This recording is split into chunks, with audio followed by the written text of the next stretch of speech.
யாருக்காலும் விரோதமாக எவிடன்ஸ் இருக்கிறண்டா யாரையும் எடுக்கலாம், அது இல்லைன்னு சொல்றதில்ல. ஆனா உள்ளுக்கு எடுத்து அதுக்கு பிறகு எவிடன்ஸ் தேடையல. முன்னாள் போலீஸ் மா அதிபர் கைது செய்யப்பட்டார் ஒரு கொலை சம்பவத்துடன். அரச புலனாய்வு பணிப்பாளர் கைது செய்யப்படுகின்றார் முன்னாள். இவர்களெல்லாம் இடம்பெறுவது என்பது நீண்ட காலத்துக்கு முன்னர் இடம்பெற்ற குற்றங்கள் தொடர்பில் தான் குற்றச்சாட்டுகள் முன்வைக்கப்படுகின்றது. ஆகவே இலங்கை ஒரு உள்ளக ரீதியில் விசாரணை மேற்கொள்வது என்பது ஒரு சுயாதீன விசாரணையை செய்யக்கூடிய சட்ட அமுலாக்க பிரிவுகள் இல்லை. முழுமையாக அரசியல் நோக்கத்துடன் தான் இவை அனைத்தும் இணைந்து செயற்படுகின்றது என்பதை புரிந்து கொள்ளக்கூடியதாக இருக்கு. ஒரு தூரத்துக்கு நான் உங்களோட ஏற்றுக்கொள்றேன். அன்பார்ச்சுனேட்லி எனக்கு தெரியும் சுரேஷ் சாலையின் மீதான குற்றச்சாட்டு என்பது மைத்ரிபால சிறிசேன ஜனாதிபதி இருக்கின்ற பொழுது, அதன் பின்னர் கோடபாய ரணில் விக்ரமசிங்கே, அதன் பின்னர் அனுர வருகின்ற பொழுதுதான் அந்த கைது, அந்த குற்றச்சாட்டு என்பது முதன்மை வருகிறது. இவங்க அவங்களோட இன்வெஸ்டிகேஷன் இண்டிபெண்டா செய்யறாங்க. இல்ல தானுக்கு விரோதமாக அறிந்தால் அவங்க கவர்மெண்ட்டுக்கு விரோதமாக உள்ளவங்களை தான் செய்யறாங்க. ப்ராப்ளம்ஸ் இருக்குது. அஸ் எ லாயர் தமிழ் மக்கள் நீண்ட காலமாக தங்களுக்கு இழைக்கப்பட்ட இந்த குற்றங்கள் தொடர்பில் ஒரு சர்வதேச விசாரணையை கோருகின்றார்கள். அது ஒரு நியாயபூர்வம். காயப்படுத்தாம நாங்க என்ன சொல்லுவோம்னு சொன்னால் ஒன்ஸ் அண்ட் ஃபார் ஆல் இதை எப்படி முடிக்கிறது? இது குற்றம் அல்லவா? குற்றம் என்றால் அங்கு ஒரு நீதியான விசாரணை முன்னெடுக்கப்பட்டு முதல் உண்மை என்ன என்று தெரிந்து கொள்ள வேண்டும் என்று. இலங்கையில் காணாமலாக்கப்பட்டவர்கள் நேரடியாக குற்றச்சாட்டை முன்வைப்பது இராணுவத்திடம் ஒப்படைத்தோம், அரசாங்க படைத்தரப்பின் மீது ஒப்படைத்தோம், போலீசார் கைது செய்தனர். நான் ஜெஃப்னாக்கு 5 டிஸ்ட்ரிக்ட்டுக்கு வந்து மொபைல் சர்வீஸ் பாதிக்கப்பட்ட காணாமலாக்கப்பட்டவருடைய உறவினர்கள் அதனை ஏற்றுக்கொள்ளவில்லை என்றார். சிலவங்க தான் ஏற்றுக்கொள்ள, நான் ஏற்றுக்கொள்ள மாட்டேன். அது ஒரே மிகப்பெரிய அளவு எதிர்ப்பு இருக்கின்றது, போராட்டங்கள் செய்கின்றார்கள். அந்த தரப்பு மக்கள் அதனை ஏற்றுக்கொள்ளவில்லை. சப்ஸ்டான்ஷியல் ஆள்க வந்து எல்டிடியால கடத்தி கொண்டு போய்த்து போருக்கு அனுப்பின பிள்ளைகள். ஆனால் அந்த அந்த அந்த பேரண்ட்ஸுக்கு தன்னுடைய பிள்ளைக்கு என்ன நடந்தது மிகப்பெரிய அளவில் பார்த்தீங்கன்னா 1,40,000 பேருக்கு மேற்பட்டோர் இறுதி யுத்தத்தில் என்ன ஆனார்கள் என்று தெரியவில்லை என்பது ஒரு குற்றச்சாட்டு. ஐநா 40,000 பேரை குறிப்பிடுகின்றது. காணாமலாக்கப்பட்டவர்கள் என்று குறிப்பிடுகின்றவர்கள் அனைவரும் அரசாங்கம் இந்த புள்ளி விவரங்களில் இருக்கின்றார்களா? அவர்கள் இலங்கையினுடைய விசாரணையை ஏற்றுக்கொள்கின்றார்கள் இல்லை. இவர்கள்தான் தங்களுக்கு பாதிப்பை ஏற்படுத்தினோம். இவர்களிடமிருந்து எவ்வாறு நீதியை எதிர்பார்ப்பது என்பது அவர்களிடம் இருக்கின்ற பிரச்சனை அல்லவா? OMBக்கு 5 வழக்குகளை கொடுத்தார்கள். இன்று அந்த வழக்கு கோப்புகளை காணவில்லை என்று OMB தமிழ் மக்கள் சமஷ்டி என்ற அடிப்படையிலான ஒரு கோரிக்கையை முன்வைத்துக் கொண்டிருக்கிறார்கள். ஃபெடரல் சிஸ்டம் ஒன்று கொடுக்கறதுல எனக்கு ப்ராப்ளம் இல்லை. சுப்ரீம் கோர்ட்டும் செல்றாங்க, சுப்ரீம் கோர்ட் ஜட்மெண்ட்லயே சொன்னாங்க.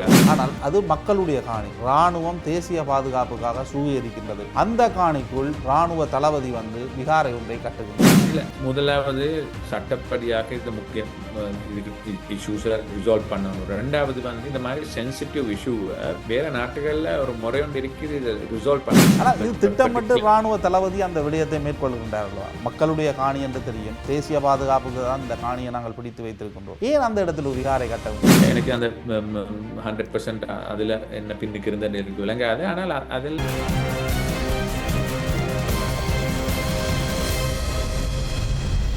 வணக்கம், இது களம், மாற்றத்துக்கான குரல். அமெரிக்காவும் இஸ்ரேலும் இணைந்து ஈரானை தாக்கியதன் பின்னர் அது உலகளாவிய பொருளாதாரத்தில் மிகப்பெரிய தாக்கத்தை ஏற்படுத்தி இருக்கின்றது. இலங்கையினுடைய பொருளாதார ரீதியாகவும் பல்வேறு பிரச்சனைகள் ஏற்பட்டிருக்கின்றன. இது ஆரம்பத்தில் எண்ணெய் மற்றும் எரிபொருள் சார்ந்த ஒரு பிரச்சனையாக பார்க்கப்பட்டாலும் அது பொருளாதாரத்திலும் தாக்கம் செலுத்தும், அது அன்றாட வாழ்வியலையும் பாதிக்கின்ற ஒரு காரணியாக மாறியிருக்கின்றது. இந்த விவகாரங்கள் தொடர்பில் பேசிக்கொள்வதற்காக முன்னாள் நிதி மற்றும் வெளிவார அமைச்சராக இருந்த அலி சப்ரி அவர்கள் நம்முடன் இணைந்திருக்கின்றார். வணக்கம். வணக்கம். தற்பொழுது அரசாங்கம் எடுக்கின்ற பொருளாதாரம் சார்ந்த முடிவுகளை நீங்கள் எப்படி பார்க்கின்றீர்கள்? இந்த நேரத்தில் பார்க்க சொல்லிக்கு அவங்க எடுக்கிற இந்த சில முடிவுகள் நல்ல என்று நான் யோசிக்கிறேன். முதலாவதாக அந்த பெட்ரோலுக்கு எங்களுக்கு ஒரு மாதத்துக்கு எவ்வளவு வேணும், வெளிக்கு டாலர் அனுப்பலாம், அதை வச்சு தான் நாங்கள் அந்த QR கோடை கொடுக்கணும். அதுக்கு அங்கே அனுப்பினால் எங்கள்கிட்ட டாலர் குறையும். டாலர் குறைஞ்சால் என்ன நடக்கும் சொன்னால் ருப்பி எங்கள்கிட்ட ரிசர்வ் குறையும். ரிசர்வ் குறைஞ்சால் ருப்பி கூடும். ருப்பி கூடினால் இன்ஃப்ளேஷன் கூடும். அதனால் அது ஒரு நல்ல ஒரு டிசிஷன் என்று நான் காண்றேன். ஆனால் வென்ஸ்டேல வந்து ஒரு பப்ளிக் ஹாலிடே ஒன்று கொடுக்கறது வந்து எங்களோட பொருளாதாரத்துக்கு பாதிக்கும். அது அட்லீஸ்ட் ஆன்லைனாலும் ஒர்க் செஞ்சால் நல்ல மட்டும் தான் எனக்கு விளங்குது. மனுஷன் சொன்னால் ஒரே நாளைக்கு மெஷினை மாதிரி ஆப்ரேட் பண்ணலாது. 2 நாள் ஒர்க் பண்ணி மறாலும் 1 நாள் லீவ் எடுத்து மாறாலும் இன்னும் 2 நாள் வேலை செய்யலைக்கு அந்த மொமெண்டம் இல்லா போய்ச்சிடும். நீ அதனால் அதை பற்றி திருப்பி பார்க்கணும்னு நான் யோசிக்கிறேன். அப்படி இல்லாட்டி அப்படியே தேவைன்னு சொன்னால் ஃப்ரைடே மாதிரி ஒன்றுனா காரியம் இல்லை. இப்போ 4 நாளைக்கு அட்லீஸ்ட் பதுக்காக ஒர்க் பண்ணலாம்ன்றது. மூணாவது, நான் சில விஷயங்களில் அப்படி இல்லாமல் புதுசாக அப்படி இன்வெஸ்ட்மெண்ட் வர்றதுக்கோ புதுசாக இன்வெஸ்ட்மெண்ட் வர்றதுக்கோ அப்படி இல்லாமல் பொருளாதாரத்துக்கு புதுசாக சல்லி வர்றதுக்கோ எந்தவித மாற்றமும் நான் காண்றில்லை. நாங்கள் அந்த காலத்தில் எடுத்த என்ன டிசிஷனோ அதை முன்னுக்கு எடுத்து கொண்டு போகிறாங்க. நாங்கள் அந்த டேக்ஸை கூட்டினத்தால் கொஞ்சம் கூட சல்லி வருது. அது இல்லாமல் புதுசாக இன்வெஸ்ட்மெண்ட் நான் காண்றோம் இல்லை. புதுசாக ஒரு ஒரு ஒரு என்ன ஒரு புது புது மாற்றங்கள் நான் காண்றல எக்கானமியில். தற்பொழுது அந்நிய செலவாணி 7 பில்லியன் இருந்ததாக கூறப்படுகின்றது. பொருளாதாரம் மிக மோசமாக இருந்த காலப்பகுதியில் நிதியமைச்சராக நீங்கள் இருந்திருந்தீர்கள். அரசாங்கம் இந்த 7 பில்லியனை பேணுவது என்பது உங்களுடன் ஒப்பிட்டு பார்க்கின்ற பொழுது எந்த அளவு தூரம் ஒரு சாத்தியமான நிலைமை அல்லது பொருளாதார வளர்ச்சியாக அவர்கள் இதனை குறிப்பிடுகின்றார்கள் அல்லவா? அது அவங்க என்னமோ சொல்கிறாங்க 20 மில்லியன்ல இருந்து 7.3 பில்லியன் அவங்க உண்டாக்கின மாதிரி. அது உண்மை இல்லை. நாங்கள் அவங்களுக்கு பாராங்க கொடுக்க செல்லைக்கு 2024 செப்டம்பரில் நீங்கள் போய்ட்டு பார்த்தால் உங்களுக்கு விளங்கும் 6.3 பில்லியன் இருந்துச்சு. அப்போ இந்த 2 வருஷத்துக்கும் அவங்க விலை கூட்டிக்கிறேன்னு சொன்னால் ஒரு 1 பில்லியன் மட்டும் தான் கூட்டி இருக்கிறாங்க. அதில் பெரிய மாற்றம் இல்லை. ஆனால் அதை அவங்க பாதுகாக்கிறதுக்காக ஒர்க் பண்ணுறது உண்மை. அப்படி இல்லாமல் அவங்க 20 மில்லியன்லேருந்து 7 பில்லியன் ஆக்குன்னு போய் நாங்கள் 22 குறைஞ்சத 24 ஆச்சலைக்கு ஆல்ரெடி கூட்டி கொடுத்துட்டு தான் போய்த்திருக்கிறோம். நீங்கள் கடந்த காலத்தில் கடன் மறுசீரமைப்பு தொடர்பில் வெளிநாடுகளுடன் பல்வேறு உடன்படிக்கைகள் சென்றிருந்தீர்கள். தற்பொழுது அது எந்த கட்டத்தில் இருக்கின்றன? எந்த காலத்தில் அதனை மீள செலுத்த வேண்டும்? 2028 அது மீள செலுத்த வேண்டிய ஒரு விடயமாக இருக்கும் அல்லவா? நாங்கள் கடனை ரீஸ்ட்ரக்சர் பண்ணுறேன்னு சொல்கிறேன். அதை வச்சு நாடுகளோட கதைத்திருக்கிறோம். அதே நேரத்தில் multinational agency like world bank, ATP, Asian development bank, IMF போல் அவங்களோட கதைச்சிருக்கிறோம். மூணாவது இந்த ஃபண்டிங், அதாவது நாங்கள் சொல்கிறோம் சவரின் ஃபண்ட்ஸ்ன்னு சொல்கிற அந்த பாண்ட் இஷ்யூ பண்ணது. இனி இப்போ நாடுகளோட இப்போ கதைச்சி நாங்கள் இன்ட்ரெஸ்ட் பே பண்ணி கொண்டு போகிறோம். அதனால் கேபிட்டல் பே பண்ணுறதில்ல. சவரின் ஃபண்டுக்கு இன்ட்ரெஸ்ட் பே பண்ணி கொண்டு போகிறோம், கேபிட்டல் பே பண்ணுறதில்ல. மல்டிலேட்ரல்ஸ் IMF, வேர்ல்ட் பேங்க், ADB அவங்களுக்கு நாங்கள் எப்படியும் கட்டிக்கொண்டே தான் இருக்கிறோம். இனி அதனால் 2028 செல்லைக்கு IMF எங்களுக்கு கிட்டத்தட்ட கடைசாக செல்லைக்கு ஒரு 13 பில்லியன் US வச்சுக்கொள்ளணும்னு ஒரு கண்டிஷனோட கொடுத்துருக்கிறாங்க. அப்போ எங்களுக்கு பயம் இல்லாமல் கட்டி கொண்டு போகலாம்னு. அதனால் இப்போ இருக்கிற மாதிரிக்கு அது கொஞ்சம் கஷ்டமான விஷயமாகத்தான் விளங்குது. ஐ ஹோப் அந்த யுத்தம் அவசரமாக முடிஞ்சிட்டால் எங்களுக்கு ஒரு சான்ஸ் ஒன்று இருக்கலாம். வெளிநாட்டு கொள்கை சார்ந்து அமெரிக்காவினுடைய போர் விமானமாக இருக்கலாம் அல்லது ஈரானுடைய கப்பலை காப்பாற்றிய விவகாரம் இருக்கலாம்.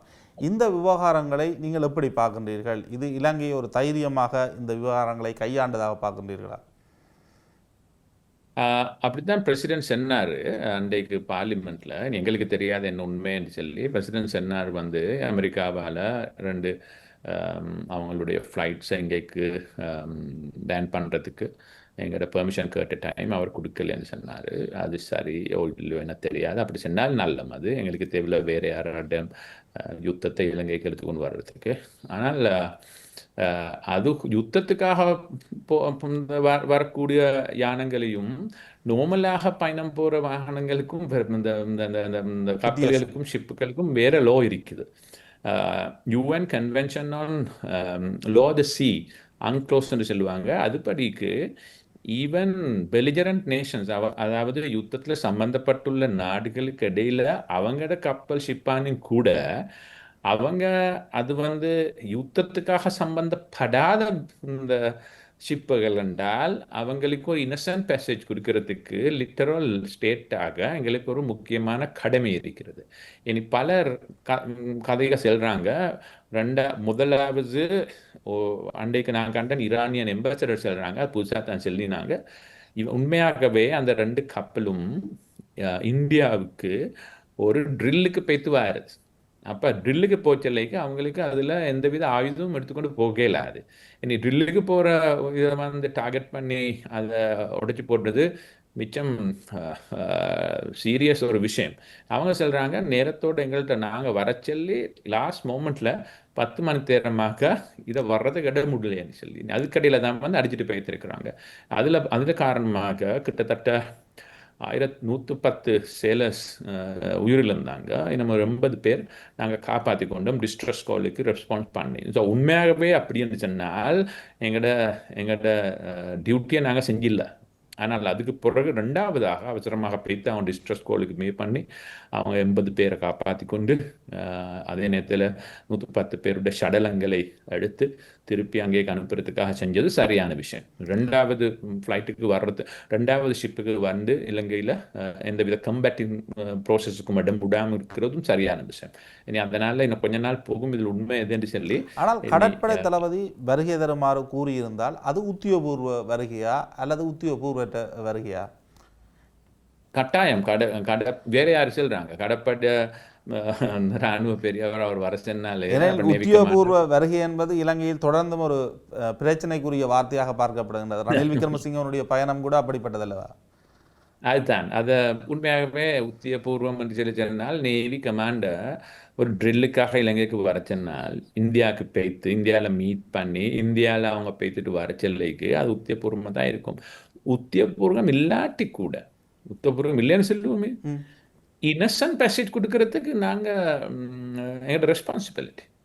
அதை இன்டர்நேஷ்னல் லோ படிக்கு 2 நாடுகளுக்கு இடையில் யுத்தம் போகிற காலத்துலையும் கூட யுத்த ஏரியாவில் வெளியில் யுத்தத்துக்கு சம்பந்தம் இல்லாமல் ஷிப்ஸ் போகிற டைம் அவங்களுக்கு ப்ரொடெக்ஷன் கேட்டால் நாங்கள் கொடுக்கணும். அதுதான் அன்க்ளோஸில் செல்லுறது வந்து. இப்போ இது வந்து இன்னசென்ட் பேசேஜ். இவங்க முதலாவது இந்தியாவுக்கு போனவங்க, ட்ரில்லுக்கு போனவங்க. அப்படி ட்ரில்லுக்கு போச்சல்லைக்கு மெரிடைம் ட்ரில் ஒன்று செல்லைக்கு அவங்க ஆயுதம் எடுத்துக்கொண்டு போகிறதுக்கு விட மாட்டாங்க.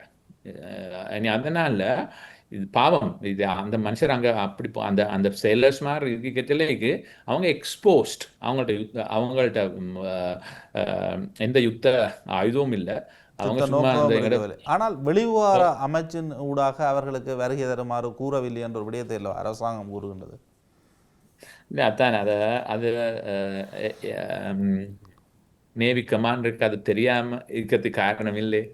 நேவி கமாண்டர் வந்து ஹெட் ஆஃப் த நேவி, 60,000 நேவியில் லீடர்.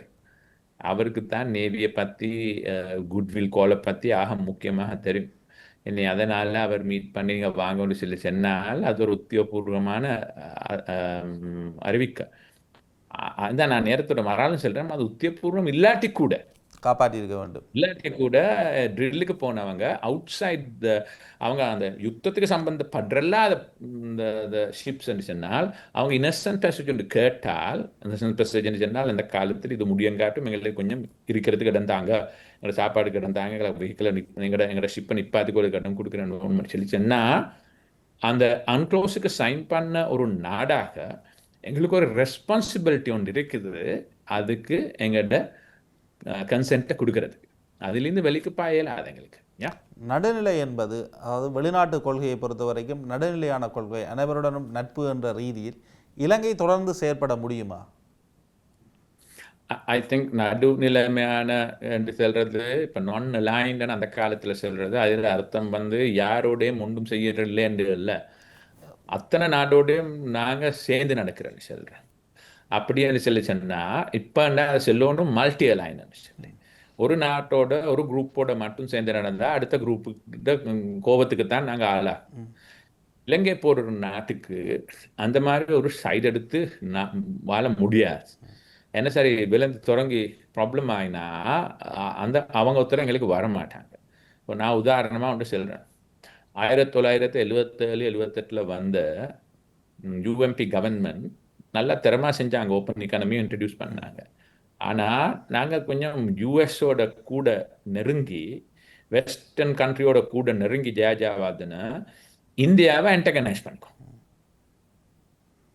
மிஸ்ஸஸ் இந்திரா காந்தியோட காலத்தில். இனி அதனால் எங்களோட ரிலேஷன்ஷிப் வித் இந்தியாவில் அப்படியே ஒழிஞ்சு போச்சு. சரியா? இன்னமொரு காலத்தில் ராஜபக்ஷங்களோட காலத்தில் நாங்கள் கொஞ்சம் சைனாவோட கூட நெருங்கிக்கிட்டோம். நீ அப்படி நீண்டும் வெஸ்டர்ன் கண்ட்ரிஸும் இந்தியாவும் அதை புரியப்படலை. நீ அதனால எங்களை போல ஒரு கண்ட்ரிக்கு முக்கியம் வந்து India, China, Japan, middle eastern country, Muslim countries, அதே நேரத்தில் western countries, European union, America, Russia, இந்த மாதிரி அத்தனை நாடுகளோடையும் நாங்கள் சேர்ந்து நடக்கணும். கான்ட்ரவர்ஷியல் ஸ்டான்ஸுக்கு நாங்கள் கூடக்கூடாது முதலாவது. ரெண்டாவது, ஸ்மால் கண்ட்ரியாக இருக்கிறதுக்கு எங்களுக்குள்ள ஒரே ஒரு ப்ரொடெக்ஷன் தான் இன்டர்நேஷனல் லா. இப்போ அது வந்து நாட்டுக்கு மட்டும் இல்லை, மனுஷருங்கிற நாங்களும் நீங்களும் ரோட்டில் போகிற சொல்லிக்கு எங்களுக்கு பயமில்லாமல் போகிறதுக்கு இருக்கிற ஒரே ஒரே ஒரே கரண்ட் என்ன? Low the land. அப்படின்னு சொன்னால் யாராவது திரும்பி வந்து எங்கள்கிட்ட தள்ளியே பறிக்க இயலாது, எங்களுக்கு அடிக்க இயலாது, எங்களோட வாகனத்தை முட்டிக்க இயலாது. ஏன்? லோ அது கொடு மாட்டான். அதுதான் இன்டர்நேஷனலும் அப்படித்தான். இன்டர்நேஷனல் இவ்வளவு காலத்திலையும் இன்டர்நேஷனல் ஆர்டர் வந்து உங்களுக்கு போய்த்து இன்னொரு நாட்டை பிடிக்க இயலாது, இன்னொரு நாட்டை ஆட்கள் எடுத்துக்கொண்டு போக இயலாது, இன்னொரு நாட்டை போய்த்து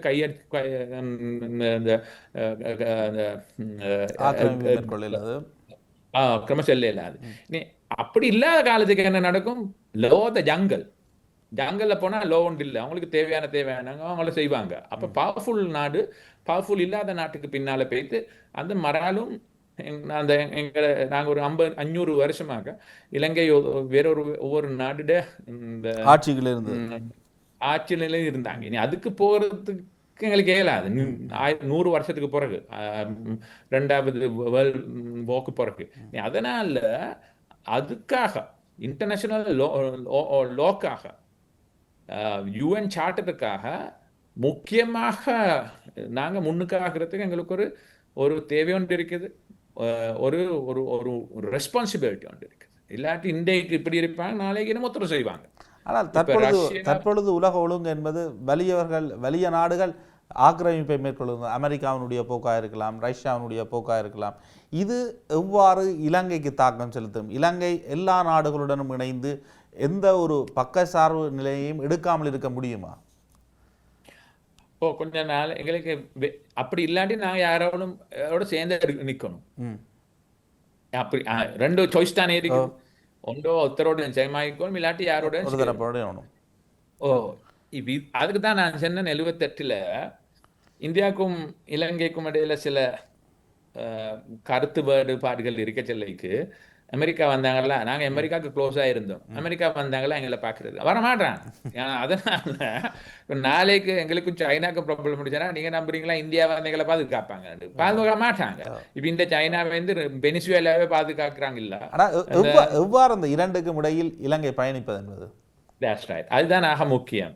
நாங்கள் அந்த பக்கத்துக்கும் போகப்படாது, இந்த பக்கத்துக்கும் போகிறோம். சில முக்கியமான விஷயம் இருக்குது வந்து எங்களோட மனுஷர். நாங்கள் ஒரு 70-80 வருஷமாக எங்களோட ஒரு ஃபாரின் பாலிசி வந்துருக்கு. அந்த ஃபாரின் பாலிசி தான் நாங்கள் ஒரு சைடு எடுக்கப்படாதுன்னு சொல்கிற ஃபாரின் பாலிசி.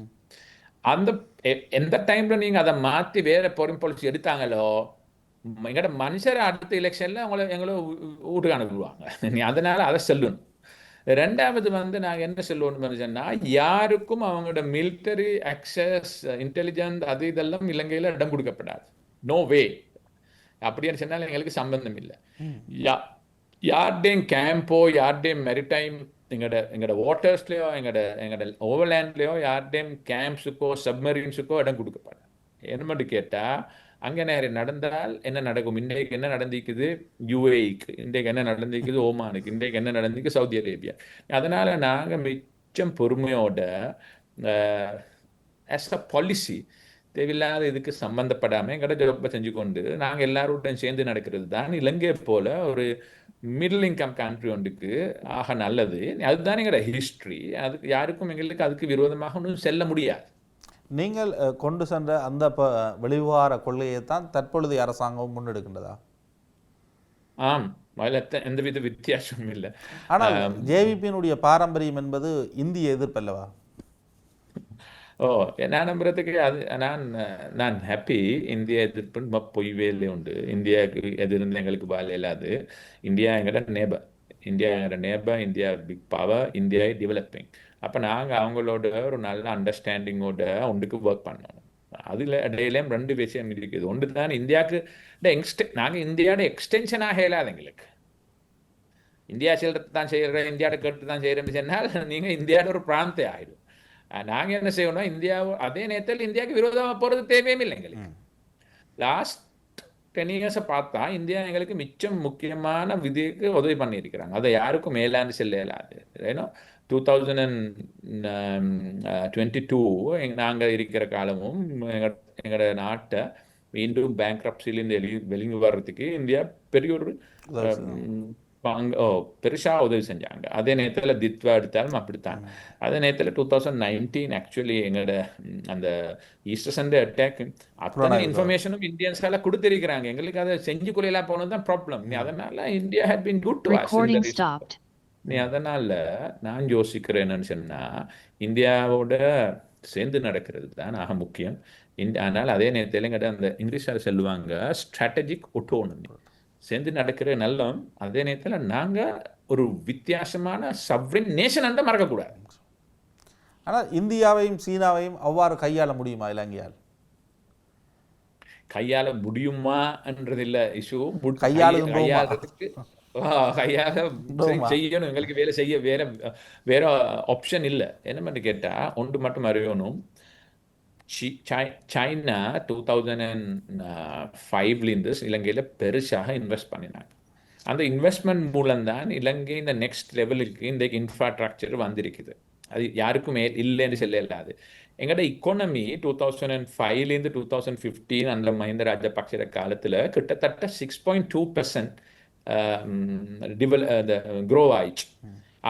அந்த க்ரோத் எங்களுக்கு அதுக்கு பிறகு எடுக்கலாம் போச்சு. அந்த க்ரோத் போதுமானது சைனா எங்களுக்கு இன்வெஸ்ட் பண்ண காரணத்துக்கு. ஆனால் இன்றைக்கு அன்ஃபார்ச்சுனேட்லி 2015 போர்ட் சிட்டியை நாங்கள் க்ளோஸ் பண்ண காரணத்தால் டெம்பரரி அந்த இன்வெஸ்ட் எங்களுக்கு வரல. அந்த இன்வெஸ்ட்மெண்ட் இல்லா போனதால் எங்களோட மொமெண்டம் அப்படியே ஒடிஞ்சு போச்சு. இன்றைக்கு எங்களுக்கு 4.4 to 5% இந்த ஒரு க்ரோத் எடுக்கிறதும் மிச்சம் கஷ்டமாக இருக்குது. இனி அதனால இந்த சைனீஸ் இன்வெஸ்ட்மெண்ட்டாக இம்பார்ட்டன்ட். சைனா அவளை இன்வெஸ்ட் பண்ண சுட்டித்தான் இந்தியாவும் இம்போர்ட் பண்ணுறதுக்கு இந்த இன்வெஸ்ட் பண்ணுறதுக்கு வந்தாங்க. இந்தியாவும் சைனாவும் இன்வெஸ்ட் பண்ணுற சுட்டித்தான் இன்றைக்கு வெஸ்டர்ன் கண்ட்ரீஸும் ஒரு எங்களுக்கு ஸ்ரீலங்காவில் இன்வெஸ்ட் பண்ணுறதுக்கு ஒரு இன்ட்ரெஸ்ட் காட்டுறாங்க. அப்போ நாங்கள் என்ன சொல்லுவோம்னு சொன்னால், இவங்க எல்லாருமே யூஸ் பண்ணி நாட்டுக்கு நல்லத்தை செய்கிறதுக்காக எல்லாருக்கும் ஒரு பிளாட்ஃபார்ம் கொடுக்கணும். அதுதானே எங்கள் நாடு. இனி அதனால் ஒரு காணிக்கோ ஒரு நாட்டுக்கோ ஒரு கண்ட்ரிக்கோ ஒரு ரீஜனுக்கோ இடம் கொடுக்காம எல்லாரும் சேர்ந்து ஒர்க் பண்ணுன்னு சொன்னால் மிச்சம் நல்லமன் தான் எனக்கு விளையும். ஆனால் இந்த அரசாங்கம் அதாவது அரசாங்க சிஸ்டத்தை மாற்றுவதாக கூறி ஆட்சி பீடமினார்கள். அதனை முழுமையாக செய்திருக்கின்றார்களா? IMF கூறிய விடயங்கள் உட்பட இதை உண்மையாக சொல்றேன்னு சொன்னால், இவங்க பல சிஸ்டம் சேஞ்சஸ் செய்யறேன்னு தான் வந்தாங்க. ஆனால் எங்களுக்கு அந்த ஒரு சிஸ்டம் சேஞ்சும் விளங்குறல்ல. இன்கம் டேக்ஸ் அப்படியே இருக்குது, VAT 18% அப்படியே இருக்குது, பேஇ டேக்ஸ் அப்படியே இருக்குது, அதில் மாற்றங்கள் நடந்தில்லை. அதே நேரத்தில் IMF அனுப்புவாங்கன்னு சொன்னாங்க. IMF-ஓடு தான் ஒர்க் பண்ணுறாங்க. நல்ல நாட்டின முறையில் எனக்கு என்றால் அதுக்கு நல்ல மனால் அவங்க சொன்னதெல்லாம் அவங்க செய்கிறாங்க. அதே நேரத்தில் அவங்க ஒப்போசிஷனில் இருக்கிறதுக்கு சுப்ரீம் கோர்ட்டுக்கும் போனாங்க, இந்த எக்ஸிகூட்டிவ் பிரசிடென்சியை மாற்றுவாங்கன்னு சொல்லி. அதே நேரத்தில் அவங்களோட இதில் சொல்லியிருக்கிறாங்க, அவங்களோட இந்த மேனிஃபெஸ்டோலையும் சொன்னாங்க மாற்றுறேன்னு சொல்லி. ஒன்றும் காணல. அதே நேரத்தில் தமிழ் மக்களுக்கு ஒரு பொலிட்டிக்கல் சொல்யூஷன் ஒன்று கொடுக்குறேன்னு சொன்னாங்க. அப்போ இன்னும் 1.5 years பைத்தும் ப்ரொவின்சியல் கவுன்சில் வைக்கிற மாதிரியும் விளங்குதில்லை. அதே நேரத்தில் நான் இன்ட்ரடியூஸ் பண்ணுறேன், உங்களுக்கு தெரியும், அந்த டைம் ஒரு நேஷனல் இந்த நாங்கள் சொன்ன இந்த South African truth and reconciliation mechanism ஒன்று சொல்லி, அப்போ காணாமல் போன மனுஷருக்கு அவங்களுடைய பேசி கதைச்சி அதுக்கு என்ன ஒரு முடிவு ஒன்று காணுது. அதுலேயும் எந்த வித மாற்றமும் காண்றது இல்லை. அது உடனே கிரிக்கெட்டில் பெரிய மாற்றம் உண்டாக்குறேன்னு சொன்னாங்க, தெரியுமாய்க்கும். அதில் சொன்னாங்க இவ்வளோ கொஞ்சம் சின்ன காலத்தில் நாங்கள் புதிய கான்ஸ்டியூஷன் ஒன்றுமே நடந்தில்லை. நீ அந்த மாதிரி சின்ன ஒன்றுமே செஞ்சில்லை, சின்ன சின்ன விஷயங்கள் செய்கிறாங்க. அவங்க உள்ளுக்கு அடிக்கிறாங்க, இவங்க உள்ளுக்கு அடிக்கிறாங்க, ரணில் விக்ரமசிங்கை பிடிக்கிறாங்க. நீ அதனால நாட்டுக்கு எது வித நடக்கும். ரணில் விக்ரமசிங்க அவருடைய கைது என்பது முன்னாள் ஆட்சியாளர்களுக்கான ஊழலுக்கு எதிரான ஒரு நடவடிக்கையாக நீங்கள் பார்க்கின்றீர்களா? அதைத்தான் அரசாங்கம் கூறுகின்றது. மிக முக்கியமான ஒருவரை கைது செய்திருக்கின்றோம், அதிகாரத்தில் இருப்பவர்கள் யாராக இருந்தாலும் கைது செய்வோம் என்பது. அதிகாரத்தில் இருப்பவங்களோ இருந்தாங்களோ யாரா இருந்தாலும் கையெடுக்கணும்ன்றது வந்து லா. ஆனால் அது சும்மா உங்களுக்கு நீங்க விரும்பினத்துக்கு கையெடுக்கல. அதுக்கு தேவையான சட்டம். உண்மையாகவே எவிடன்ஸ் இருக்கணும். இந்த மனுஷன் என்ன செஞ்சாரு? ஒரு பிரசிடென்ட் ஒன்று சொல்லிச்சுன்னா பிரசிடென்ட்டுக்கு வந்து 9 மணிலேருந்து 5 மணி வரை காட்டும் ஜொப் உண்டு இல்லை.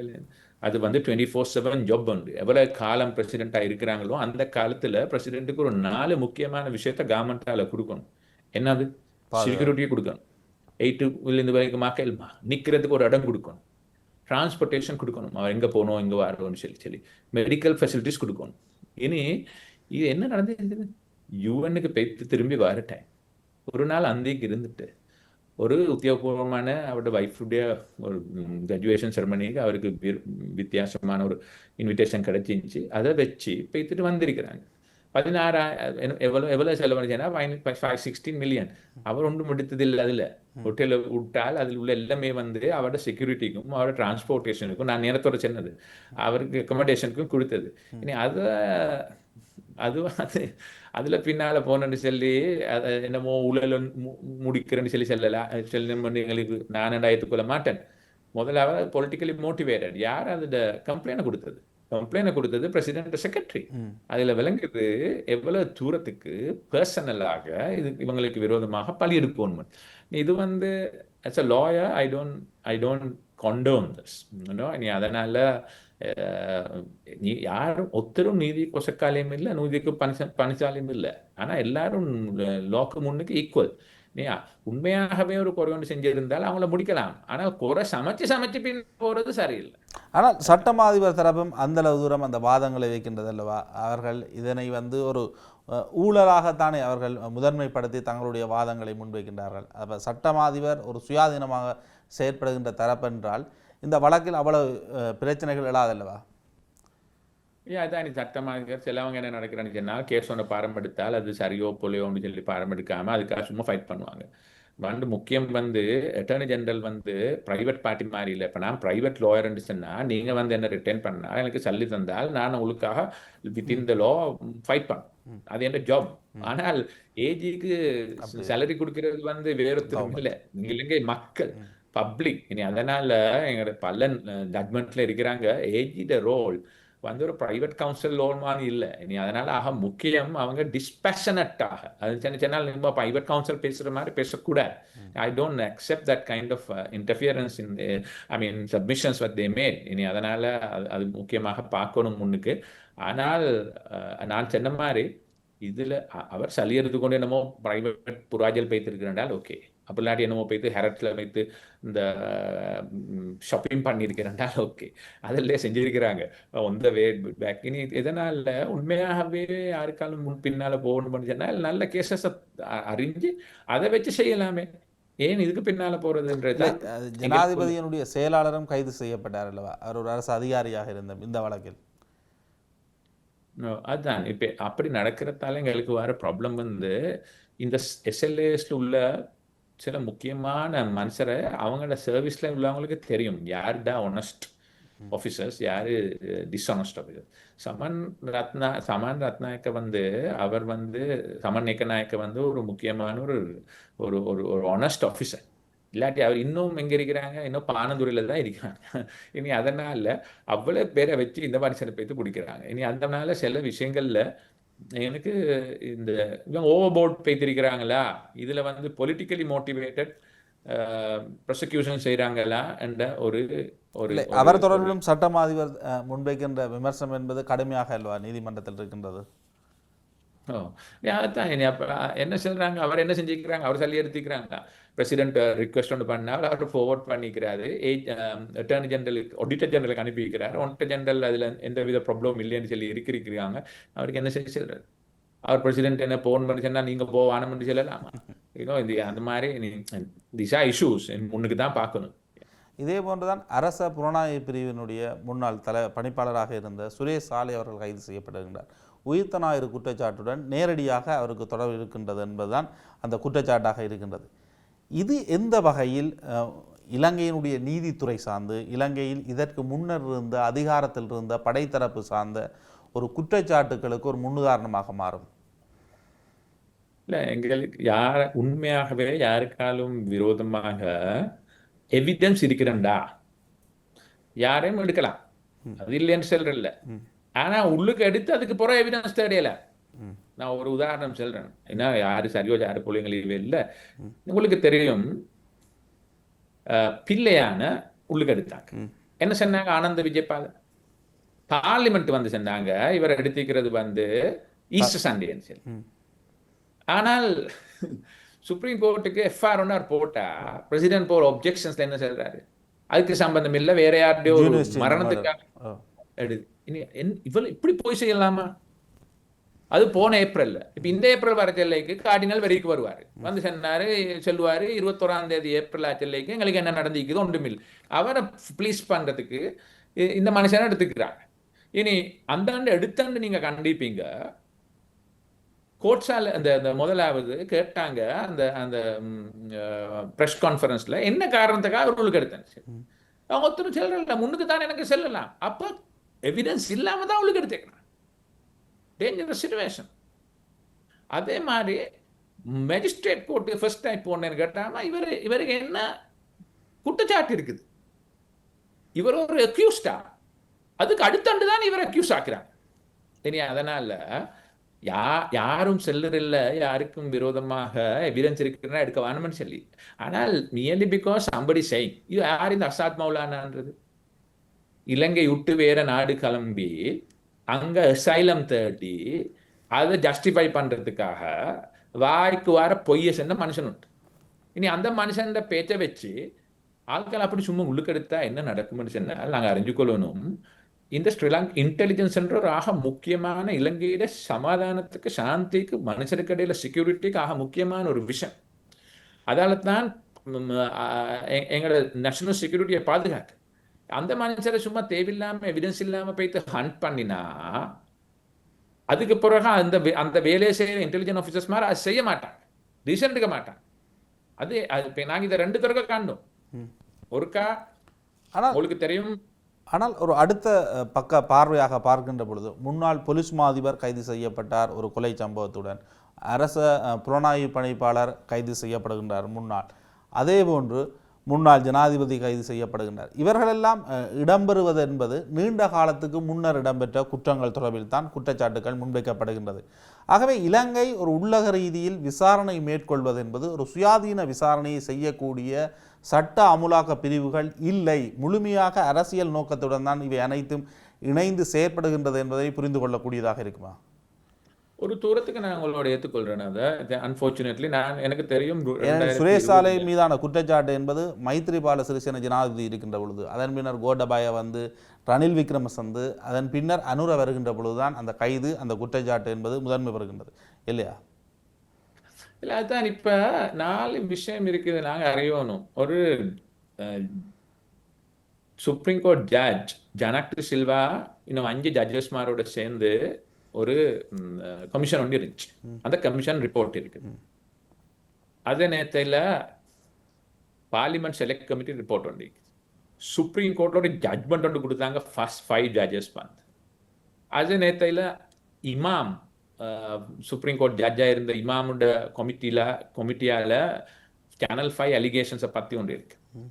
அதே நேரத்தில் இன்டெலிஜென்ட் ஃபெயிலியரை பற்றி ஜாக்கிடி ஆல்விஸ் கமிட்டியால் ஒன்று கொடுத்து இது ஒன்றுலையும் எப்பாலும் காணாதோன்னு ஒரு அடிக்கு கொண்டு வெளிக்கு போட்டுறாங்க. அந்த கமிட்டிஸ்ல என்ன சொல்றாங்க சொன்னா, இது போலீஸால தகவல் இருக்கிற டைமுக்கு இவங்களை அரெஸ்ட் பண்ணாம இன்வெஸ்டிகேட் பண்ணாத காரணத்தால தான் இது நடந்துன்னு சொல்லி சொல்றாங்க. இனி இதெல்லாம் மறந்துட்டு இன்றைக்கு வேற யார்டோ பின்னால வைத்து கொண்டு எடுக்கிறாங்க. இனி அதனால அது உண்மை. எங்கட நாட்டுல ஒப்போசிஷன்ல இருக்கிறவங்களுக்கு பின்னாலதான் போறது, அவங்களுக்கு விரோதமா உள்ள கூட போறது. நாங்கள் இதை பற்றி மிச்சம் personally as a lawyer I must say that I am very very disturbed on that. 2020 Gotabaya Rajapaksa உங்களுக்கு இப்பவும் பேத்து என் ஃபேஸ்புக்கில் பார்க்கலாம். கோட்டாபய ராஜபக்ஷ வந்த மட்டும் ஒரே அடிக்கு பாட்லி காம்பிக்க உள்ளுக்கு எடுக்கிறான், ராஜித்தை எடுக்கிறான், பல எல்லாரும் எடுக்கிறான் முடிவில்லை. அப்போ நான் கவர்மெண்ட்ல ஸ்ட்ராங் மெம்பர். அப்போ நான் சொன்னேன், நான் மினிஸ்டராத்து நேஷனலிஸ்ட் என்ற பேர் இருந்துச்சு. நான் இது என்ன ஒரு காமெடி. இவ்வளவு நாளும் இவங்களுக்கு விரோதமா இருக்கிறேன்டா ஏன் போலீஸ் அவங்கள எடுக்கல அது இவங்க கவர்மெண்ட் மாறம் காட்டுமே இருக்கணுமா அந்த காலத்துல செல்லணும் இன்றைக்கும் எனக்கு அதே தான் செல்லலாம் இன்றைக்கும் எனக்கு அதே தான் செல்லலாம் என்னமென்று கேட்டா இவங்க அவங்களோட இன்வெஸ்டிகேஷனை இண்டிபெண்டா செய்யறாங்க இல்ல தானுக்கு விரோதமாக அறிந்தால் அவங்க கவர்மெண்ட்டுக்கு விரோதமாக உள்ளவங்களை தான் செய்யறாங்க பார்லிமெண்ட்ல சாமர சம்பத் ஒரு திறமா பேசினால் அடுத்தண்டைக்கு அவருக்கு விரோதமா தகவல் வரும் இனி யாரால் மொத்தம் இருந்தா அவரை கூட்டிக் கொண்டு போய் மேஜிஸ்ட்ரேட் கோர்ட் உள்ளுக்கு போடுவாங்க ஆனால் இவங்கட மினிஸ்டரை மேஜிஸ்ட்ரேட் கோர்ட்டு போர்ட்டல்ல ஒரே அடிக்கு ஹைகோர்ட்டு கூட்டிக் போறாங்க பெயில கொடுக்குறாங்க இனி இதனால சில ப்ராப்ளம்ஸ் இருக்குது as a lawyer ஒரு சர்வதேச விசாரணை என்று வருவது என்பது அந்த கோரிக்கையை இலங்கை மக்கள் முன்வைப்பது என்பது உங்களை பொறுத்த வரைக்கும் ஏற்றுக்கொள்ளக்கூடிய ஒன்று தமிழ் மக்கள் நீண்ட காலமாக தங்களுக்கு இழைக்கப்பட்ட இந்த குற்றங்கள் தொடர்பில் ஒரு சர்வதேச விசாரணையை கோருகின்றார்கள் அது ஒரு நியாயபூர்வம் இல்லையா இல்ல எந்த நாடும் சர்வதேச இதுக்கு எந்த நாடு விட மாட்டாங்க அதனால ஆனால் எங்கட இன்றைக்கு இந்த ஒன்று மட்டும் சொல்லலாம் எங்கட சுப்ரீம் கோர்ட் எங்கட கோர்ட் ஆஃப் அப்பீல் எங்கட ஜட்ஜஸ் மார் வெரி இண்டிபெண்டன்ட் மிச்சம் தூரத்துக்கு நான் சொல்றது இன்டர்நேஷனல் அப்சர்வர்ஸ் மார வச்சு எங்கட டாப் ஜட்ஜஸ் மார வச்சு ஒரு ட்ரூத் அண்ட் ரிகான்சிலியேஷன் மெக்கானிசம் ஒன்று நடக்கிறது முக்கியம் எந்த நாடும் தன்னுடைய சவர்னிட்டிக்கு இன்டர்ஃபியர் ஆகிறதுக்கு விட முடியுமா ஆனால் உங்களுக்கு விளங்குகிறது தென்னிலங்கையில் இடம்பெறுகின்ற இந்த குற்றச்சாட்டுக்கள் என்பது தென்னிலங்கையை பொறுத்த வரைக்கும் ஒரு ஆளுங்கட்சி அல்லது எதிர்கட்சி இவர்கள் எதிர்கட்சிக்கு இருக்கின்ற பொழுது ஆளுங்கட்சி மீது குற்றம் சாட்டுவார்கள் அவர்களே பிறகு ஆளுங்கட்சியாக வந்துவிட்டால் மாறி கைதுகளை செய்வார்கள் தமிழ் மக்களை பொறுத்த வரைக்கும் அவர்கள் எந்த ஒரு காலப்பகுதியிலும் ஆட்சி பீடத்துக்கு வரப்போவது கிடையாது ஜனாதிபதியாகவோ பிரதமராகவோ ஆகவே அவர்கள் ஒரு சர்வதேச விசாரணையை கோருவது என்பது ஒரு நியாயபூர்வமானது சேனல் 4 ஆவணப்படம் என்பது உயிர்த்த ஞாயிறு தாக்குதலுக்கு மட்டுமல்ல இலங்கையில் இடம்பெற்ற இறுதி யுத்தம் தொடர்பிலும் ஆவணப்படங்களை வெளியிட்டார்கள் அது தொடர்பில் ஜேவிபியோ என்பிபி நடவடிக்கை எடுக்கவில்லை இறுதி யுத்தம் தொடர்பில் தானே அந்த நடவடிக்கையை முன்னெடுக்கின்றார்கள் உயிர்த்த ஞாயிறு தாக்குதல் தொடர்பில் இல்லையா இல்ல அதை நான் சொல்றேன் எந்த நாடும் தானுடைய பெண்களுக்கு யார் இன்டர்நேஷனல் கம்யூனிட்டி என்று சொல்லி யார் எங்களுக்கு நம்பலாம் இஸ்ரேலுக்கு விரோதமாக இதை கொடுத்தா ஜட்ஜஸ் மார்ட கூகுள பொருளாதார தடை அவர்கள் மீது சாங்ஷன் பண்ணிருக்கிறோம் அமெரிக்கா தடை அதனால எங்களுக்கு அவங்கள நம்பல நாங்க இலங்கையில எங்கட சுப்ரீம் கோர்ட் எங்கட கோர்ட் ஆஃப் அப்பீல் எங்கட ஹைகோர்ட் ஜட்ஜஸ் மார் மிச்சம் இண்டிபெண்டா இருக்கிறாங்க எங்கட நாங்க ஒன்றை மட்டும் அறிஞ்சு கொள்ளணும் எங்களுக்கு இது தமிழ் முஸ்லீம் சிங்களம் என்று சொல்லி மாறி மாறி பேத்தி நம்ம 100 வருஷத்துக்கு இதை கதைக்கலாம் நாங்க எங்கட மனுஷருக்கு இடையில ஒரு ஒத்துமைய உண்டாக்கணும் அதுல நான் என்ன யோசிக்கிறேன்னு சொன்னால் இதுக்குத்தான் நான் ஒரு லோன் கொண்டேன் சவுத் ஆப்பிரிக்கால மாதிரி வேறொரு நாடு வேறொரு நாட்டை கைப்படுத்துற டைமுக்கு எடுக்கிற ஒரு இன்கொயரியும் ஒன்றுக்கு வாழ்ல மனுஷர் பேண்ட விட்டெடுத்தா இந்த அடுத்த வீடு தமிழ் மக்கள் எங்கட முன்னத்தோடு சிங்கள மக்கள் எங்க அடுத்தோடு கேத்தலிக் நான் ஒன்றுக்கு வாழ்றோம் ஒன்றுக்கு ப்ராக்டிஸ் பண்றோம் ஒன்றுக்கு கேஸ்ல இருக்கிறோம் இனி அதனால எங்களுக்கு இடையில நாங்க அவனுக்கு விரோதமாக இவங்களுக்கு போட்டு இவருக்கு விரோதமாக அவருக்குள்ளுக்கு போட்டு இருக்கிற புண்ணை இன்னும் காயப்படுத்தாம நாங்க என்ன சொல்லணும்னு சொன்னால் ஒன்ஸ் அண்ட் ஃபார் ஆல் இதை எப்படி முடிக்கிறது அதனாலதான் உங்களுக்கு விளங்கி குற்றம் அல்லவா குற்றம் என்றால் அங்கு ஒரு நீதியான விசாரணை முன்னெடுக்கப்பட்டு முதல் உண்மை என்ன என்று தெரிந்து கொள்ள வேண்டும் அல்லவா இலங்கையில் காணாமலாக்கப்பட்டவர்கள் நேரடியாக குற்றச்சாட்டை முன்வைப்பது இராணுவத்திடம் ஒப்படைத்தோம் அரசாங்க படைத்தரப்பின் மீது ஒப்படைத்தோம் போலீசார் கைது செய்தனர் நீங்கள் மாறி வருகின்ற ஆட்சி காலத்தில் பார்த்திருப்பீர்கள் இராணுவம் கடத்தினார்கள் அல்லது 11 இளைஞர்களை நேவியைச் சேர்ந்தவர் கடத்தினார்கள் என்று சட்டமாதிபர் தரப்பே அந்த வழக்கினரை தொடுக்கின்றார்கள் ஆகவே நாட்டில் ஒரு சுயாதீன விசாரணை என்பது ஒரு முக்கியம் அந்த விசாரணை உள்நாட்டில் முன்னெடுக்கப்பட முடியாது என்பதும் ஒரு இயல்பாக ஏற்றுக்கொள்ளக்கூடிய ஒன்று அல்லவா இல்லை அப்படி இல்லை இப்போ அவங்க எல்லாருக்கும் விரோதமாக இன்வெஸ்டிகேஷன் நடந்திருக்குது ஏன்னா இப்போ நேற்று ஜட்மெண்ட் கண்டிப்பீங்க மிஸ்டர் அபிராஜ் இன்றைக்கு கோர்ட் ஆஃப் அப்பீலால சொல்றாங்க திருப்ப மீண்டும் விசாரிங்கன்னு சொல்லி எங்களோட courts most of the time இண்டிபெண்டாக ஆக்ட் பண்றாங்க அதனால நான் சொல்றது அந்த நீங்க சென்றது தான் இதுக்கு ஒரு நியாயம் காணணும் இதுல முடிவொண்டு இருக்கணும் அதுக்காகத்தான் நாங்க சொல்றது ஒரு ட்ரூத் அண்ட் ரிகான்சிலியேஷன் கமிஷன் ஒன்று வரணும் இந்த முறையைத்தான் சவுத் ஆப்பிரிக்கால அந்த யூஸ் பண்ணாங்க இனி அதுல எங்களோட நல்ல ஜட்ஜஸ் மாற போட்டு தரமா எல்லா ரிலிஜன் எல்லா எத்னிக்சிட்டியாலையும் வர மாதிரி அதை பார்த்து அதை முடிச்சு கொள்ளிடுவாங்க இன்றைக்கு எங்களுக்கு இருக்கிற வேண்டாம் இன்டர்நேஷனல் யாரை ட்ரஸ்ட் பண்ணலாம் எங்களுக்கு யாரையும் ட்ரஸ்ட் பண்ண முடியாது இன்றைக்கு. ரெண்டாவது வந்து உங்களுக்கு தெரியும் டயாஸ்போரா வெரி பவர்ஃபுல் இன் கனடாவில், இங்கிலாந்து. அவங்களோட ஊரில் எவ்வளோ விஷயம் நடக்குது.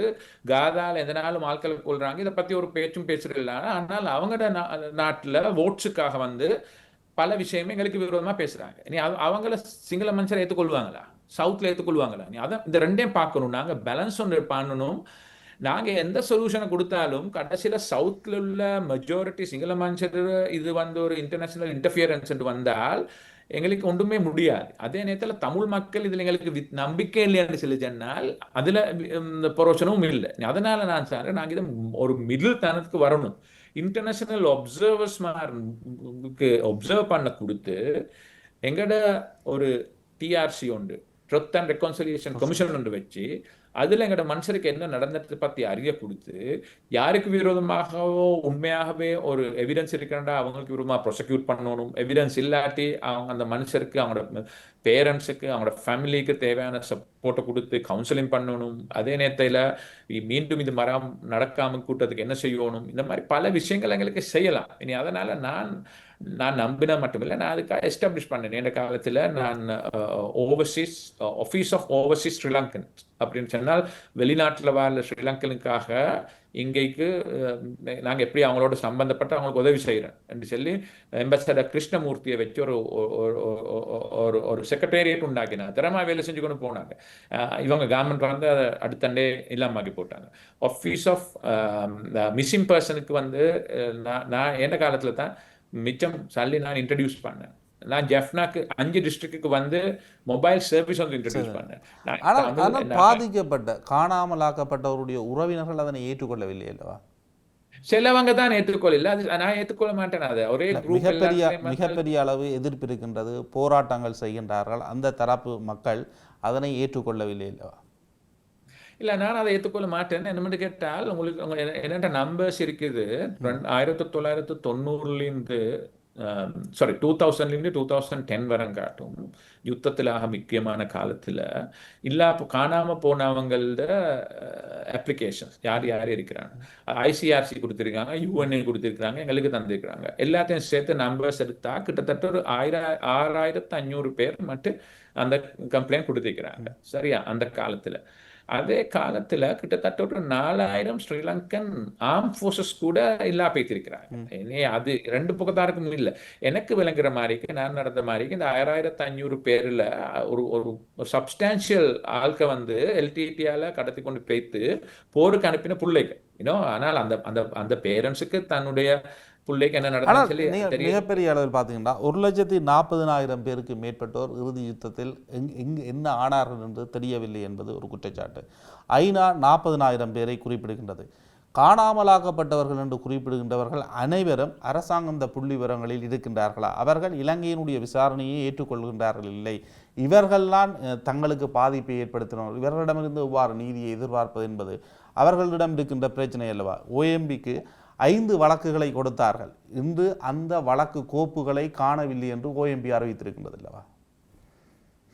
இல்லை, அப்படி சொன்னதுக்கு அதுதான் இது பொலிட்டீஷியன்ஸ் ஒன்று சொல்லுவாங்க, சில ஆளுக்கு ஒன்று சொல்கிறாங்க. இப்போ எனக்கு தெரியும், நான் இருந்த காலத்தில் அந்த 6500 பேருக்கும் நாங்கள் சென்று வந்து உங்களோட நீங்கள் ஜெனீவாவில் அவ்வாறான ஒரு புள்ளி விவர அறிக்கை ஒன்றை முன்வைத்திருந்தீர்கள்.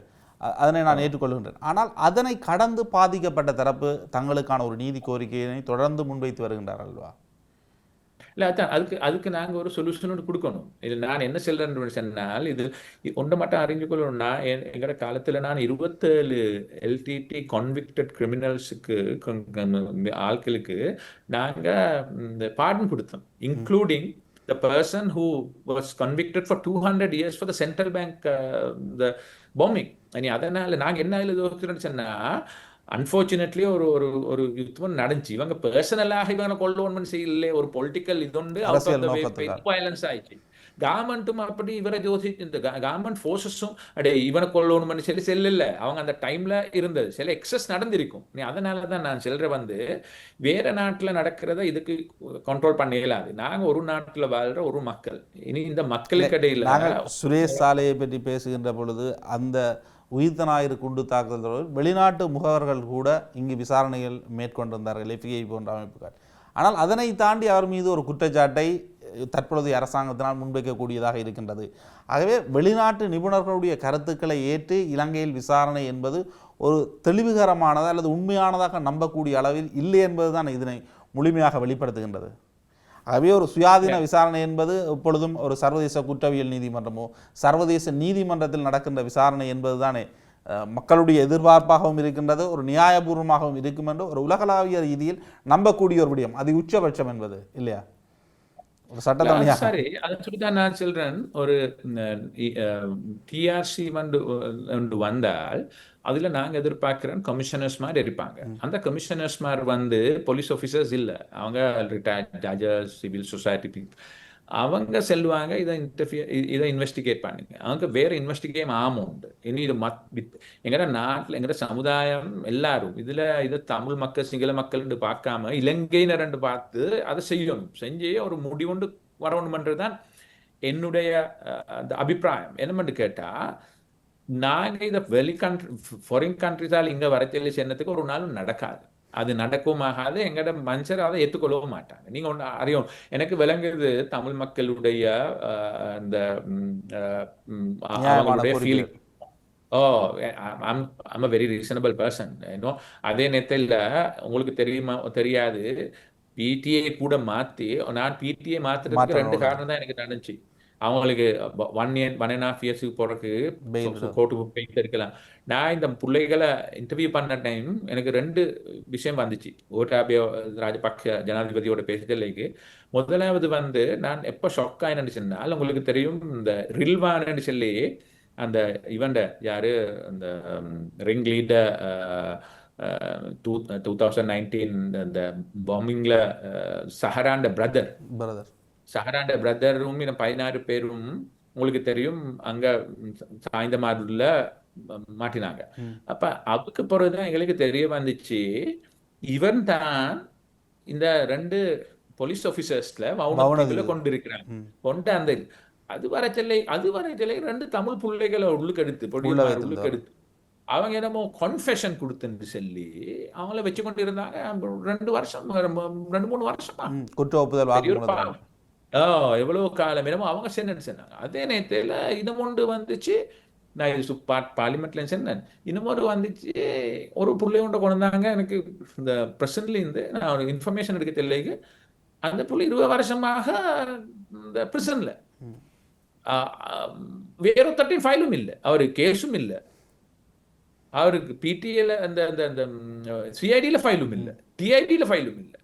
ஸோ அப்போ I got a shock of my life. இன்னும் அதுக்காக தான் நான் முன்னுக்காகி அந்த டைமில் அதுக்கு ஒரு கம்யூண்ட் உண்டாக்கி எங்களோட சீஃப் ஜஸ்டிஸ் அசோக் சில்வாவோட முன்னுக்கு போட்டு கிட்டத்தட்ட 440 தமிழ் பிள்ளைகளும் முஸ்லீம் பிள்ளைகளும் தான் இந்த பிடிஏல இருந்தாங்க. கேஸ் போடாமல் சிலவங்க 1 வருஷம் 2 வருஷம் 3 வருஷம் 5 வருஷம் 10 வருஷம் 20 வருஷம் அதை அப்படியே மாற்றி நான் வெளிக்கு வந்ததால தான் இன்றைக்கு 4-5 பேர் விட்டுறதுக்கு வேற ஒருத்தரும் இல்லை. ஒன்று அவங்களுக்கு கேஸ் போடுறாங்க, அப்படி இல்லாட்டி அவங்களுக்கு கேஸ் இருக்கணும், அப்படி இல்லாட்டி அவங்களை வெளியே அனுப்பணும், அப்படி இல்லாட்டி அவங்களுக்கு பெயில் கொடுக்கணும்.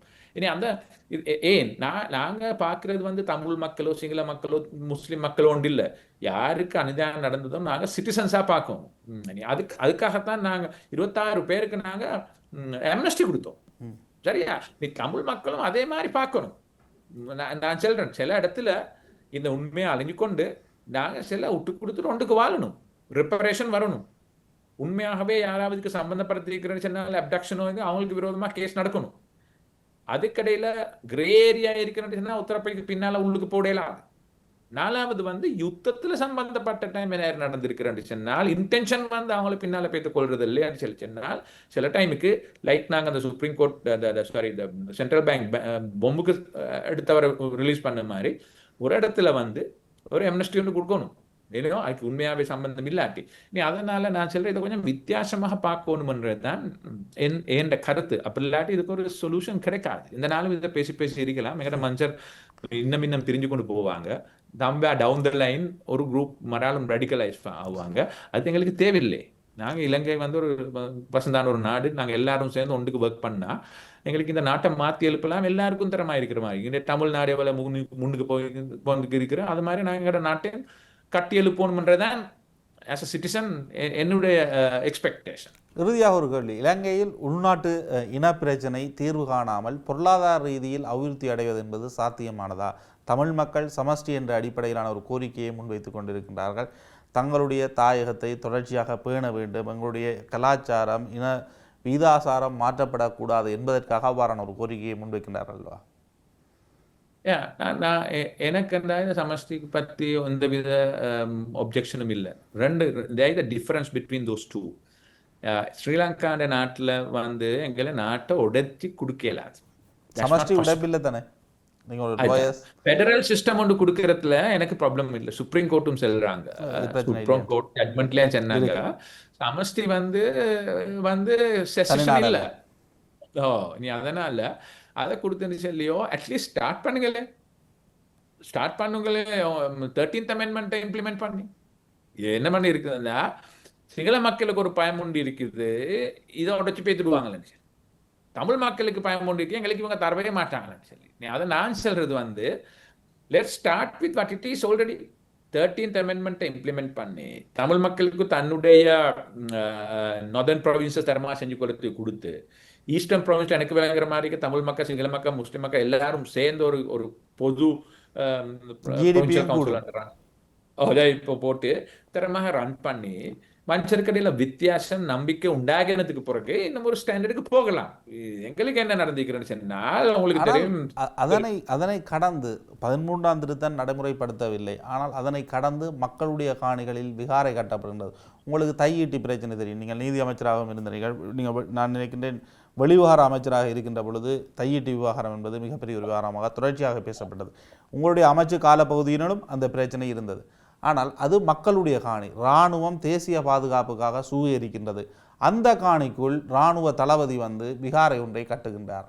தற்பொழுது காணி விடுவிக்கப்படக்கூடிய சூழ்நிலை இருந்தாலும் அங்கு இவ்வாறான ஒரு பிரச்சனை இருக்கின்றது. இது சட்டப்படி அணுகப்பட வேண்டுமா அல்லது வேறு எந்த வகையில் அணுகப்பட முடியும்? இல்லை, முதலாவது சட்டப்படியாக இது முக்கியம், இதுக்கு இஷ்யூஸை ரிசால்வ் பண்ணணும். ரெண்டாவது வந்து இந்த மாதிரி சென்சிட்டிவ் இஷ்யூவை வேற நாட்டுகளில் ஒரு முறை ஒன்று இருக்குது இதை ரிசால்வ் பண்ணுறதுக்கு. ஆனால் இது திட்டமிட்டு இராணுவ தளபதி அந்த விடயத்தை மேற்கொள்கின்றார் அல்லவா? மக்களுடைய காணி என்று தெரியும், தேசிய பாதுகாப்புக்கு தான் இந்த காணியை நாங்கள் பிடித்து வைத்திருக்கின்றோம், ஏன் அந்த இடத்தில் ஒரு விகாரை கட்ட வேண்டும்? எனக்கு அந்த 100% அதில் என்ன பின்னுக்கு இருந்த எனக்கு விளங்காது. ஆனால் அதெல்லாம் மக்களிடம் காணிகளுக்கு உறுதி இருக்கின்றது, அதே நேரம் ஒரு விகாரைக்கின்ற ஒரு காணிக்கும் ஒரு உறுதி இருக்கின்றது, அது வேறு ஒரு காணி. ஆனால் மக்களுடைய காணிகளை பிடித்து இராணுவ தளபதி சவேந்திர சில்வா அவர்கள் அடிக்கல் நாட்டி ஒரு விகாரையை கட்டுகின்றார். இன்று அந்த விவகாரம் வந்து விகாரையை உடைக்கலாமா இல்லையா என்று வருகின்றது. குறைந்தபட்சம் ஏன் இராணுவம் விகாரைகளை கட்ட ஆரம்பிக்கின்றார்கள்? அதுவும் யுத்த காலத்தில் கட்டப்பட்ட ஒன்று அல்ல. அந்த விகாரை 2019 அடிக்கல் நாட்டப்பட்டு 2020ஆம் ஆண்டு கால பகுதியில் கட்டப்படுகின்றது. ஆகவே இது ஒரு திட்டமிட்ட ஆக்கிரமிப்பாக பார்க்கக்கூடும் அல்லவா? எனக்கு அந்த பர்டிகுலர் இஷ்யூவை பற்றி எனக்கு தெரியாது.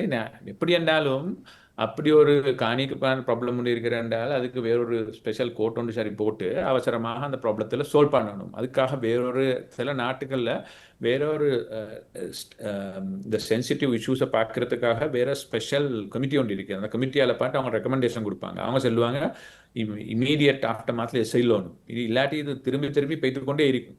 இது அதனால தான் நாங்கள் சொல்றது, இதை தரமாக பார்த்து சிங்கள மனுஷன் நம்பிக்கொண்டிருக்கிறாங்க. இப்போ நீங்கள் எனக்கு விளங்குது தமிழ் மக்கள் எப்படி யோசிக்கிறாங்க, சிங்கள மக்கள் யோசிக்கிறாங்க என்று சொன்னால் அங்குள்ள நார்தர்ன் ஈஸ்ட் ப்ராவின்ஸில் உள்ள அத்தனை சிங்கள மக்களுடைய உரிமைகளையும் நாங்கள் திட்டமட்டமாக அப்படி இல்லாமாக்கி போட்டுறாங்க, அழுங்கி போட்டுறாங்கன்னு சொல்லி ஒரு நெரட்டிவ் இங்கே இருக்குது. இனி அதனால தான் நான் சொல்றது, ரெண்டு பக்கத்தாலும் அன்ஃபார்ச்சுனேட்லி தமிழ் பேப்பரில் இதை ரிப்போர்ட் பண்ணுற முறையிலும் சிங்கள பேப்பரில் இதை ரிப்போர்ட் பண்ணுற முறையும் பெரிய மாற்றங்கள் இருக்குது. இனி அதனால தான் நான் சொல்றேன், இது எல்லாரும் சேர்ந்து ஒரு best way is negotiations, discussions. இனி அதனால இல்லாட்டி இந்த நெரட்டிவ் வித்தியாசமான நெரட்டிவ் கொடுத்து இருக்கலாம். எவ்வளோ காலத்துக்கு இந்த நெரட்டிவ் வச்சுக்கொண்டு போகலாம். எனக்கு இருக்கிற பயம் வந்து compare down the line 10 years 15 years இந்த நெரட்டிவ் அப்படி வந்து இதை எக்ஸ்ப்ளோர்ட் ஆகி செல்ல பிள்ளைக பல கம்யூனிட்டியாலையும் வேற இடத்துக்கு போனால் மறாலும்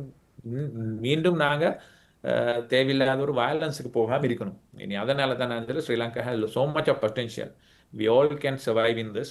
அண்ட் ஐ மீன் விசேஷமாக இன்றைக்கு இந்தியா டெவலப் பண்ணுறதோட நாங்கள் இதை பிளக் பண்ணி தமிழ்நாடோட பிளக் பண்ணி இதை ஹெல்ப் பண்ணேன்னு சொன்னால் ஒருத்தரை பற்றி நாங்கள் யோசிக்க தேர்றதில்லை நாடை முன்னேற்றம் கட்டி எழுப்பலாம் என்றுதான் மை டேக்.